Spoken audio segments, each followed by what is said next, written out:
ರುದ್ರನು ತನ್ನ ಬಾಣದಿಂದ ಬ್ರಹ್ಮನ 5ನೇ ತಲೆಯನ್ನು ಸಂಹರಿಸುತ್ತಾನೆ. ಹೀಗೆ ಬ್ರಹ್ಮನ 5 ತಲೆಗಳು 4 ತಲೆಗಳಾಗುತ್ತವೆ. ಕಟ್ಟಕಡೆಗೆ ಬ್ರಹ್ಮದೇವನು ಬ್ರಹ್ಮಾಂಡದ ಸೃಷ್ಟಿ ಕಾರ್ಯಕ್ಕಾಗಿ ತನಗೆ ಸಹಕರಿಸುವಂತೆ ಆಕೆಯನ್ನು ಬೇಡಿಕೊಳ್ಳುತ್ತಾನೆ. ಸರಸ್ವತಿ ದೇವಿಯು ಪತ್ನಿಯ ರೂಪದಲ್ಲಿ ಬ್ರಹ್ಮದೇವನಿಗೆ ಆತನ ಯೋಜನೆಯನ್ನು ಕಾರ್ಯರೂಪಕ್ಕೆ ತರಲು ಒಪ್ಪಿಕೊಳ್ಳುತ್ತಾಳೆ. ಬ್ರಹ್ಮದೇವನನ್ನು ಹೆಚ್ಚಾಗಿ ಯಾರೂ ಪೂಜಿಸುವುದಿಲ್ಲ. ಇದರ ಹಿಂದಿರುವ ಕಾರಣಗಳನ್ನು ತಿಳಿಯೋಣ. ಸೃಷ್ಟಿಯ ಕಲ್ಯಾಣಕ್ಕಾಗಿ ಬ್ರಹ್ಮದೇವ ಒಂದು ಯಜ್ಞವನ್ನು ಮಾಡಬೇಕೆಂದು ಭೂಮಿಯಲ್ಲಿ ಸೂಕ್ತವಾದ ಸ್ಥಳವನ್ನು ಹುಡುಕಲು ತನ್ನ ಕಮಲವನ್ನು ಭೂಮಿಯ ಮೇಲೆ ಬಿಡುತ್ತಾನೆ.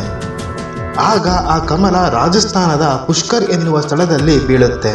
ಹಾಗೆ ಈ ಯಜ್ಞದಲ್ಲಿ ಫಲ ಪಡೆಯಬೇಕೆಂದರೆ ಆ ಯಜ್ಞದಲ್ಲಿ ಒಂದು ಹೆಣ್ಣಿರಬೇಕು, ಅದು ಕೂಡ ಬ್ರಹ್ಮನ ಪತ್ನಿಯಾಗಿರಬೇಕು. ಆದರೆ ಇಲ್ಲಿ ಬ್ರಹ್ಮನ ಪತ್ನಿ ಸರಸ್ವತಿ ಬರಲು ತಡವಾದ ಕಾರಣ ಬ್ರಹ್ಮನಿಗೆ ಬೇರೆ ದಾರಿ ತೋಚದೆ ಇನ್ನೊಂದು ಮದುವೆಯಾಗಿ ಯಜ್ಞವನ್ನು ಪೂರ್ತಿಗೊಳಿಸುತ್ತಾನೆ.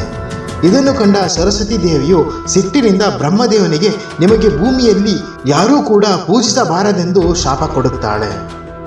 ಬ್ರಹ್ಮನು ಲೋಕ ಕಲ್ಯಾಣಕ್ಕಾಗಿ ಮದುವೆಯಾಗಿದ್ದು ಎಂದು ಸರಸ್ವತೀ ದೇವಿಗೆ ಅರಿವು ಬಂದಾಗ ಬ್ರಹ್ಮದೇವನಿಗೆ ನೀವು ಯಜ್ಞ ಮಾಡಿದ ಸ್ಥಳದಲ್ಲಿ ಮಾತ್ರ ನಿಮ್ಮನ್ನು ಪೂಜಿಸಲಿ ಎಂದು ವರ ಕೊಡುತ್ತಾಳೆ. ಇಲ್ಲಿ ಇಂದಿಗೂ ಕೂಡ ರಾಜಸ್ಥಾನದ ಪುಷ್ಕರ್ ಎನ್ನುವ ಸ್ಥಳದಲ್ಲಿ ಬ್ರಹ್ಮದೇವನನ್ನು ಪೂಜಿಸಲಾಗುತ್ತದೆ.